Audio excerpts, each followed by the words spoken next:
Synoptic Gospel. Chapter is number 6, beginning at verse 26. If you do not have a Bible, they are coming down the aisles with them at this time. I do believe it is the New International Version, as was donated to us by our sister congregation, the San Jose Church of Christ. We continue to thank them for their gracious donation in our Northbound journey. If you don't have a Bible, just keep your hands up and they'll bring one to you. That will be John, the 6th chapter, and we'll begin at the 26th verse, reading through the 27th, and then if you want to go ahead and mark your place in 1 Corinthians chapter 13 and verse 11. We're going to try to do two different sections. The first one applies to both older and newer members, or those who are maybe a little bit more mature, and those who may have still yet some or a few more things to learn. We all have something to learn. Amen. But where some of us are at different points in our journey, but it is the same journey. Those who have it can say amen. Amen. If you're ready to read, say bless the word. Bless the word. Jesus answered them and said, Verily, verily, I say unto you, you seek me, not because you saw the miracles, but because ye did eat of the loaves and were filled. So enough. Right. So enough. 27. Labor not for the meat which perisheth, but for the meat which endureth unto everlasting life, which the Son of Man shall give unto you. For him have God the Father sealed. Now go to 1 Corinthians 13. 1 Corinthians 13 and verse 11. Familiar, very familiar. But do we know what it means? And do we look in the mirror at ourselves and see if we have matured? That is, to look at your life. 1 Corinthians 13, 11, Bible says, When I was a child, I spake as a child. I understood as a child. I thought. Some of us just don't think. Come on. At all. I don't even know if we think as a child, but I thought as a child. But when I became, and I'm going to use this word, mature. All right. This does not exclude our ladies. I put away childish things. Oh, come on now. Y'all have a seat. Y'all have a seat as we talk about the church. Come on now. In a question way, have it your way? Should you have it your way? It's a question we probably all know the answer to, yet our behavior may in fact indicate we don't understand the way of Christ versus how our way would have it to be. Amen. Before I go into the backdrop of how Jesus arrives at what he is now stating, I read an article, and I'm going to try to do this lesson pretty much just as the article gave some of the points, but I need to start off with a story. I'm going to do this a little different. If you would engage just for a moment, not as a child. Y'all hear what I say? That means you have to increase your attention span. That means you must intentionally at this moment decide that I'm going to tune in to what is being said and stick with it and pay attention to the words that are being said and not fall asleep, not think about what I'm doing when I get out of here, and not wonder whether or not I'm being targeted by the lesson. I don't know what you did this week. I wasn't spying on you. I wasn't trolling on Facebook, trying to figure out you. I spent my own time, put my own post up. Guess what? I love you, I love you, I love you, I love you. But I ain't got time to think about you all through the week, so it was not that led me to the lesson. It's a thus saith the Lord in doing what I have to do as minister to make sure I give you a little bit of food that you can digest wherever you are on that level. But we must incorporate some meat in there at some point. That's how you become mature. Keep drinking milk and you will soon die. You will be malnourished in the body. Same thing in the spirit. At some point, Christians ought to grow up. Come on now. Let me read you this story. Yesterday, filling the pulpit for a church that had no preacher near my home, I told the congregation, the best thing that can happen to your new preacher is to discover that the membership of this church is made up of mature and godly adults in the faith. He's going to get some good work done here. Then it goes on to say, and the worst thing that could happen to him, something that will frighten him as badly as anything imaginable, is to learn that the membership of this church is immature. Getting anything done is going to be a slow, difficult, and at great risk. Continue. A friend was telling me about her parents. This is what the friend said. I had the misfortune, she said teasingly, of being raised by two adults. Let me just pause right there for a minute. In our society today, could it be that we find immaturity at work, at church, and wherever we are because we not only have kids, but we have kids raising? Yeah, okay. And maybe we don't have mature Christians because we don't have mature Christians in the pulpit, in our classrooms teaching. Come on now. All right, let me get back to my story. Y'all tune back in. Stay with me as an adult, not as a child. Give me your attention just for a moment. Hear me out. I am innocent until proven guilty. I hope y'all ain't gonna shoot first and ask questions later. Come on, get it. I'm gonna say something else. Read, boy. Okay. That is opposed to immature parents who were still working out issues of their own. Identity and life purpose. They call that identity foreclosure. That is when you're still trying to find yourself and then a baby come and you don't even know who you are and here you are trying to raise this child. Such a child is blessed indeed. If you had the privilege, if you had the blessing of having two mature adult parents, then that's a good thing. You might not have liked it growing up, but that was a blessing to you. Then it says, every church needs a healthy portion of immature members because we should be saving souls. Somebody ought to be new. It ought to be in here at somewhere. But if you've been in the church some length of time now and you still identifying with those things, somebody also needs to grow. Yes. Amen. Come on now. Come Amen. on. Walls and lights. Come on. After all, new believers start out as spiritual babes with a world of learning and growing ahead. All right.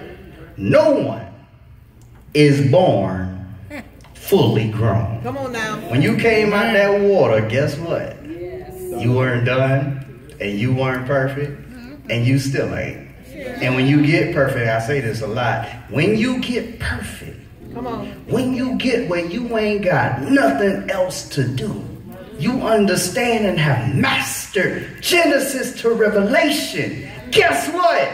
You will be dead. Amen. You'll be out here. You will be done. Let me go a little further. Okay, so what your church should never do, this is what the article says. However, what no church should ever do is to place spiritual babies in positions of leadership. All right. Amen. Do that, and the news is all bad. The preacher will grow old before his time. The congregation will be in a constant turmoil of bickering and fussing of these refugees from church nursery, and the church's outreach ministries will grind to a halt. Ain't no outreach. Ain't no souls being saved. No evangelism going on because we immature, we bicker, and we talking about little stuff. Stuff that would please us. Come on now. I don't like all that basing, so y'all stop basing. I ain't saying that literally. Y'all know me. Y'all know that's not a problem for me. But some folk, Well, that's their thing. Never mind that they've been in the body over 50 years. Come on now. But if you had a babe in your pulpit teaching you. Come on. All right, y'all ain't. Come on. I need your attention. Come on now. Come on back. Give me your attention. Just don't shoot yet. The trial ain't over. We'll have a verdict at the end. All right? And I promise you, I'm going to be walking out of here. You ain't putting me in no handcuffs. Praise the name of Jesus. I love you. I love you. I don't mean no harm ever. I don't mean no harm. Watch. It says here, the bickering will continue and these things will grind to a halt. Never elect a spiritual babe to anything. Question, could it be we don't have enough workers because nobody is in a mature enough position to carry out the works that we need for the church? Could it be that the reason we don't have anybody filling a position is because nobody yet qualifies, because we're too busy crying about what happened on yesterday and yesterday? I don't know that I want to be a teacher or serve yet, because everybody don't wear suits at Northbound. And the way I came up, everybody ought to wear a suit. You ought to wear your Sunday best. Okay, well, let's use just a little bit of this ain't in my lesson. This is free. I'm just going to tell you. Maybe here's your logic. If you believe in Sunday best, take your best, go to your closet, find your best. When you find your best, I'll show you what you better wear every Sunday. Unless you got enough money to buy a new outfit every week, you need to wear your best every week. If that's your best, then we should see you in uniform every week. Y'all all right? I'm just saying, some of this stuff we saying don't make no sense. And the reason it don't make no sense is because when you are a child, come on. It's difficult to speak on an adult level. All right. What did they used to tell you? Grown folk talking. Amen. Come on now. Come on. Never elect a spiritual baby to do anything. If you must give him or her an assignment, see that they are surrounded by a team of godly and mature members who will keep the ship on course. This is why when we baptize new babes sometime, we say, hey, all the folk here, go to the back, meet them, greet them, shake their hand. But if you ain't got nothing good to say, Stay away. Please stay away. let it alone. This sermon will be like an intervention for those who may find themselves in it. Thinking of that TV show is one thing. Y'all ever seen Intervention? Yes. See, the family knows the problem in the TV show. They decide what they as a whole family will do in order to stop enabling the person, and it hurts, but they must stick to the plan. They write down, I'm not going to continue, if they're dealing with that drug addiction, I'm not going to continue to give you money although I love you. And if you can't get off the, no, you can't spend the night here every day and you ain't got no job. I'm talking about what happens in the show. But this is just as painful when it comes to the church, because if you find yourself in this is an intervention. But just like in the TV show, there will be opportunity for you to go through rehab. There will be something offered to you. There will be class offered to you that is already available. There will be prayer offered for you that is already available. Partnerships with your brothers and sisters to help you get through. But this is no doubt an intervention And this is to say to Northbound and to those who it will apply that this is an intervention, and your family will no longer enable you to be a snotty-nosed, immature Christian. Come on now. Y'all didn't like that. Come on. Can I erase it? No. Real relevant and ready. Y'all all right? Yes, sir. This sermon may be an intervention to some. It's a given that we will have issues at church, y'all. It's a given. Anytime groups get together for an extended and consistent amounts of time, we will have conflict. If you don't know that, then you may fall into the category of immature. Well, because an adult by now ought to know that we ain't gonna get in here and all have the same opinion. All right. Saw a shirt the other day that said, "Sure, your opinion matters, just not to me." That's what the shirt said. I didn't say, I'm just telling you what the shirt said. And so anytime we come together, we may have those issues. However, if we are afraid to do what is necessary to correct the issue, there soon won't be anybody around to disagree with.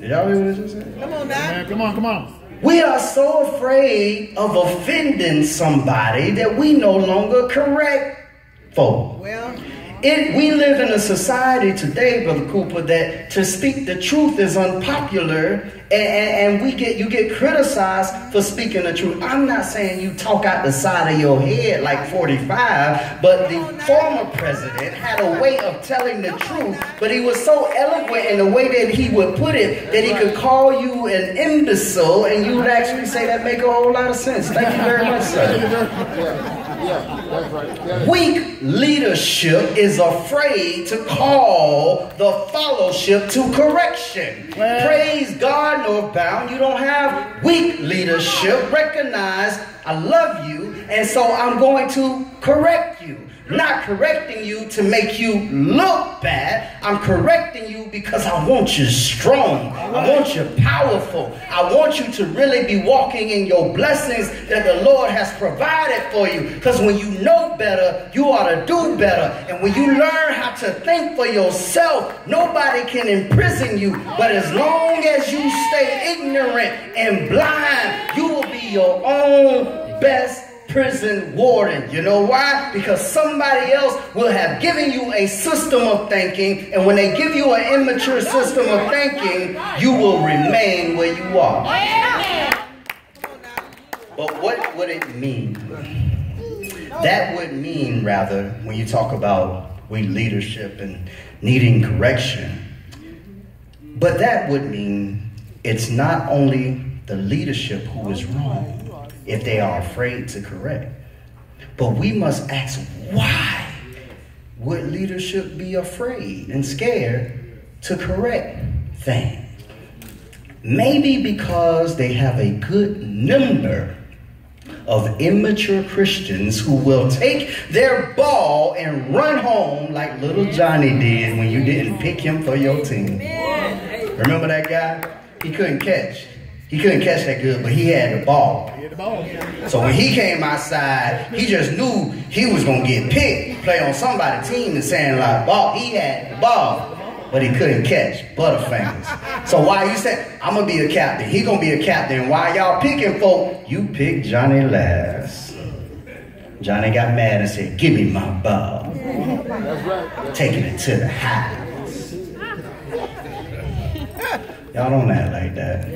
Because some of us ain't gonna put nothing in the tray when it come by simply because Brother Taylor is too real relevant and ready to tell you about yourself. Listen, if I love you, I tell you about yourself, to yourself, for yourself, to improve yourself. Praise the name of Jesus. Yeah, okay, all right, somebody. Name one person, when you think about Jesus, put this in perspective. Name one person. This is twofold. Because we should bait the hook to draw immature folk in. But once we get them in here, what will they find? Folk that's been here 5 years, yet still on the same level that they are when they came in? Or will they find a mature membership of brothers and sisters that are ready to help them, guide them, understand their shortcomings and understand they are not there yet, understand that they are yet immature, but you got to be patient. You got to help them get to where you should be if you're there. Amen. Name one person that first came to Jesus simply because they should. I'll wait. Name one. They just came to Jesus because he was Jesus. Wait. See, right there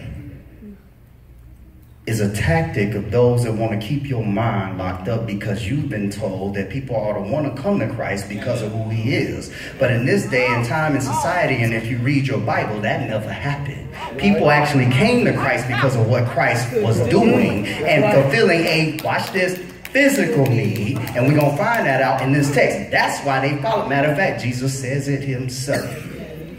So when it comes to the church that is his body, this ain't even in there, I'm just going off my head right now. When it comes to the church, which is the body, if I'm going to get those who don't know Christ for who he is, it stands to reason I got to bait the hook with some things that will get them in here so I can help them understand better who he really is. This is in the Bible. Let me keep reading.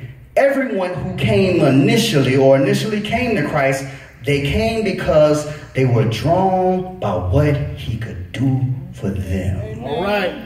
Mostly in the physical sense. That's why they came. Don't sound so pious, or don't try to act like you're so pious that you don't understand this. Some of us came simply because of what somebody was doing for us. Give my brief story. When I got to Tallahassee, Florida at 17 years old, I came there getting away from South Florida because I was going to end up dead or in jail.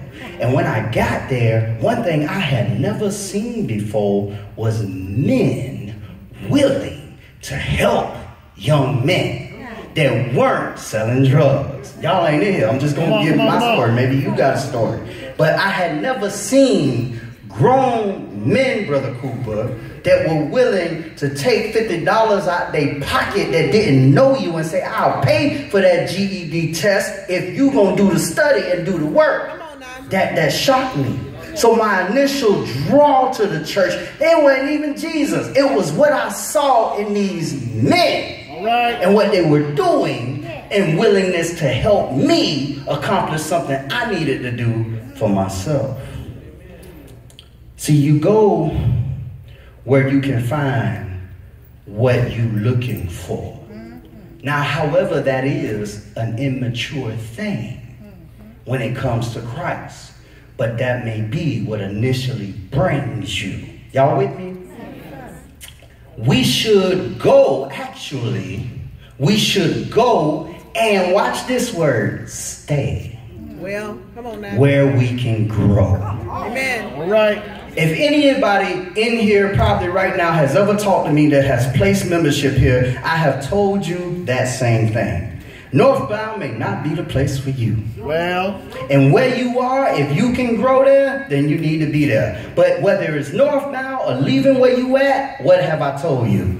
Go where you can grow. Amen. Because you need to become a mature Christian. But here's the thing, y'all. Growing hurts. Well, it hurts. We don't have proficient soldiers in our military who ain't been to a rigorous basic training. You don't want the one out there fighting for you on the front line who ain't never held an M16, know how to break it down and put it back together. You don't want that because they won't be effective on that line for you. It hurts when you try to grow. That's why Brother Leonard said it this way. Sometimes Jesus will grow the church by subtracting. Yep. That's right. That's right. Because some folk ain't going to help the church. They going to tear it down, because when the pain starts and the growing process actually gets going, they don't want that, so they leave. And they would hinder growth rather than help the growth. Amen. Going into the text, I'm reminded of a company that 45, I believe, has indirectly killed. Toys R Us. Y'all remember Toys R Us? Yes, sir. I used to love Toys R Us. And I'm crying when I leave there because I wasn't getting nothing. But you come in the store. Now we going in here to look. Ain't buying nothing. Okay. And you leave and cry. I already told you wasn't buying nothing. Don't act like it's just me. It ain't just me. And if you didn't do that, you probably got kids that do it. Praise the name of Jesus. We got too many Toys R Us Christians Come on now. who don't want to grow up. They are church R Us kids. Come on now. Million toys in Jacksonville that they can play with. From people, preachers, to head games. They don't want to grow up, Brother Brown. They are Toys R Us kids. John chapter 6 and verse 26, as we get into the text, I'm going to give you somewhat of a backdrop. In the beginning of this chapter, you will find that Jesus was doing many miracles. Let us understand the miracle is that which goes against the natural order of things for the benefit of you. It may be something you cannot explain with a scientific method, something you cannot fully put into an equation, yet and still it happened, and it also may have benefited you, or you may look at that and say, wow, this is an amazing thing, and you give credit to God for such a thing. Jesus was active and had done a few of these things, healed some folk, but then at the end of the day, when the day drew to an end, his disciples had not seen him for a while, and they got in some boats and went across the Sea of Galilee that some call Tiberias. And then there were people that had seen some of the things, because one of the miracles he did was this. He had fed a whole bunch of folk. Before they got in the boat, he had fed them, and they were able to not only eat, but it says that they ate freely. They gorged, they got full, and they didn't, watch this, they didn't have to pay for it. Well, All right. Y'all know how we treat good stuff when we ain't got to pay for it? Don't act like it's just kids. No, it's us. That's why we find paper on the floor, because you ain't directly paid for it. I'm gonna got news for you though. I'm gonna let you know something. You did pay for it. Well. You did pay for it. We ain't here because of Taylor. Taylor ain't got no $640,000. But together we can get it together, can we? Yes, sir. Y'all ain't like what I Yes, Come sir. on, that's Amen. one of our blessings. You sitting on a $2 million property for $640,000. That's a blessing, y'all. And we, through the power of God, have paid for it. So when you look at what's going on here, you ought to be mature enough to understand this is yours. How dare we hold back? Because we are in this together. So when the plate comes, if this is your house, you ought to be taking care of your house. Y'all know how we flip out? Let's just talk about men. I'm just using us because it's a stereotypical thing, and I ain't even got to the lesson. All this stuff comes. You know how mad you get at that joker when he don't bring the check home?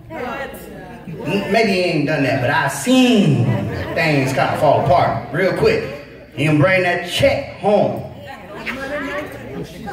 Oh, my bad. What the preacher not supposed to tell you, bring your lay-by when you go out of town? Yes, I am. Yes, I am. If I love you, I correct you. All right. But if you have a problem with that, your problem is not with me. No. Look in the mirror Amen. and see, are you a child spiritually?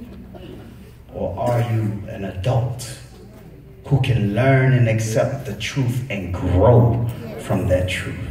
Back to my text. Jesus answered them and said, verily, verily, I say unto you, you seek me. Give for me the Message version, because I want to I want to deal with it from there. But I use the KJV so I would have something to deal with. When Jesus says, verily, verily, it is actually amen, amen. And we think amen simply means it is so. But in the Hebrew, it was saying faith, or this is the case. Believe this, wholeheartedly invest in what I'm going to tell you. Jesus knew their hearts. He said, verily, verily, I say unto you, watch Jesus, you seek me, not because you saw the miracles. Come on, come on. But because you ate of the loaves and were filled. This is what we call the customer service, and I'm going to deal with that later. Some folk come through and come to the church, not because of Jesus, not because of power of God. They come through because they eat. Yep. Okay, what does eating mean for us? Let's make this real, or make this relevant, rather. All right. I've been with these kids all week. Well, I heard y'all got a daycare. come on now. I come to service to get a break Come on now. from the kids, not because of who Jesus. Y'all don't know. I done heard this stuff. I know it's real. Come on. Huh? I came out here to find me a man. All right, come on now. Yes. I ain't come to church Come on to now. find Jesus. Come on now. I came out here Get me. see one of them pretty little things, a woman or somewhere. Yeah. Where she at? Come on now. I ain't come out here. Look, now you might not say what you didn't come here for, but you know what you came here for. Stop playing games and be mature. Be real with yourself. Amen. Did you come here for Jesus? Well, now watch this. I'm not even so much talking to the people that are new, or the immature folk, or the folk that don't understand that. I ain't talking to them. I'm talking to you that's been in the church 5, 10, 15, 20, 50 years, and you still here because of what it can do for you in your flesh, and not because of who Christ is. You ought to know better. come on now. All right. Watch this in the Message version. Make it kind of plain. Y'all got it? Yes. Y'all got it? All right. Read. Jesus answered, Read. you've come looking for me not because you saw God. Not because you what? Saw God. Not because you saw. See, a lot of folk, Christians, this is what you need to understand. The mature Christians, those that have been in church. Folk come in the church. A lot of time they come through, they following you. Maybe they see God in you. Maybe. But that's not always the case. What'll happen a lot of times is you done found a boyfriend. Well, You done found a girlfriend. Whatever you done found. Come on now. You done found somebody. They come into church because that just happens to be where you going. yep. And in order to keep things going the way that they going, I'm going on and go with you where you going, because I'm in this for what I can get. Come on now. Come on now. Preach. Some folk ain't here Well, because of Jesus. come on now. They're here